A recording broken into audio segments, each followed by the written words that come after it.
I felt like I got robbed again, man.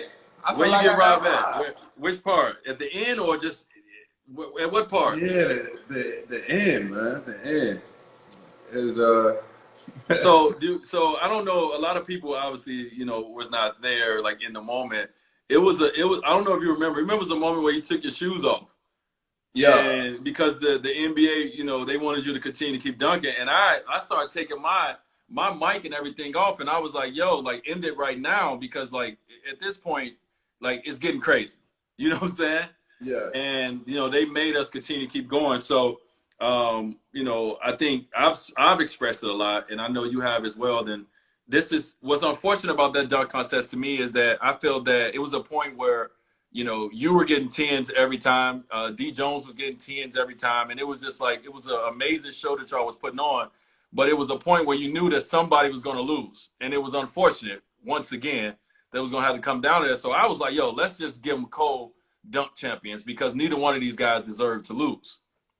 But we had to continue to keep going, and they told us to continue to keep, as judges, we had to continue to give a score.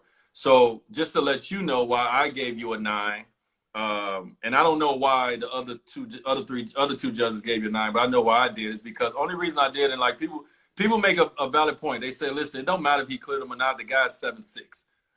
It doesn't Yes, matter. that's a big dude, man. You see Taco there? That's a big dude. Taco's tall, and in my mind as a judge, I'm not thinking about anything but what I look for. And I remember early on in the dunk contest, Derrick Jones Jr. He tried to dunk over Bam, and I remember everybody. First of all, I got booed a few times throughout that dunk contest, right? Because as a former athlete, I'm a little harder on certain dunks. Right. And I gave D Jones a 9, and the only reason I gave D Jones a 9 because I was like, listen, if you're gonna attempt that dunk, you have to clear it. And he touched Bam.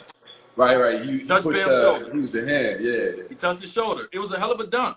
Everybody else gave him 10s. I was the only one gave him a 9. It was because of that. So to let you know, from my standpoint, how I looked at the dunk contest, and it's unfortunate that a Miami Heat guy was in there because it makes it look real fucked up.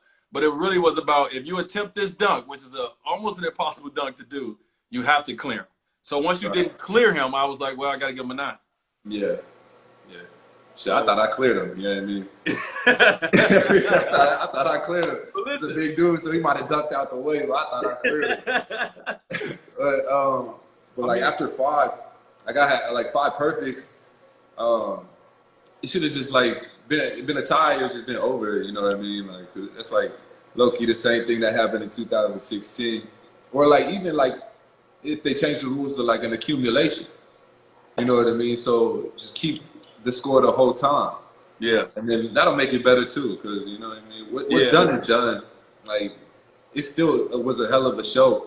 It was a hell of a dunk contest. People still talking about it and shit, so it was dope. I mean, I thought I cleared homeboy. Listen, talk about what made you express yourself in the way you did when you decided to put the record together, because you haven't talked about it a lot, and that was one of the first times I really talked about it. What made you do that? Cool, man. Yeah. Cool. Everybody was feeling for me, but I just had to like vent for people to like give them the perspective of like, look, it is what it is. This is what happened. These kind of facts, but like it's a way to express myself, talk to you, keep it lighthearted, and let everybody know like it's not that serious. Like there's a way to express it that can be like uplifting. You know what I mean? Like, yeah. So that's what it was. Like, keep it light. Keep it light. You a legend, dog. You already know that. You a legend. Oh man, I listen. I hit you right away. I hit you right away. You're a legend, bro. We watched you.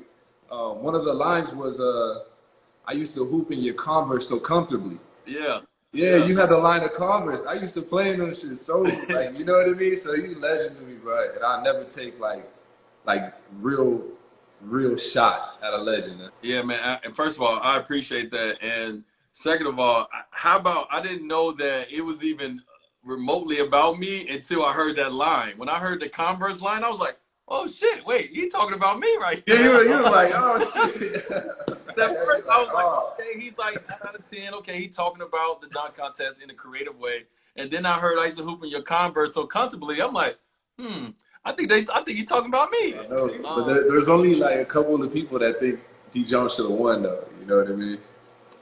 It's you and D Jones. You know what I mean? That's bullshit right there. Listen, let me say something.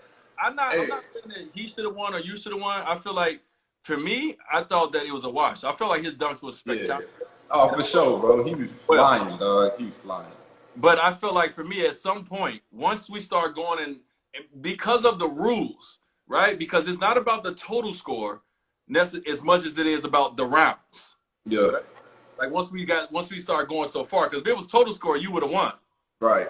But it wasn't. They didn't total it up. It went by the rounds of the dunks. Right. The last dunk, 3 judges felt that you did a 9 out of 10. It wasn't that we didn't feel you lost the dunk contest overall. It was about that dunk more so than the dunk contest, because I gave you 10s every time. Yeah. Until that last dunk. I appreciate that.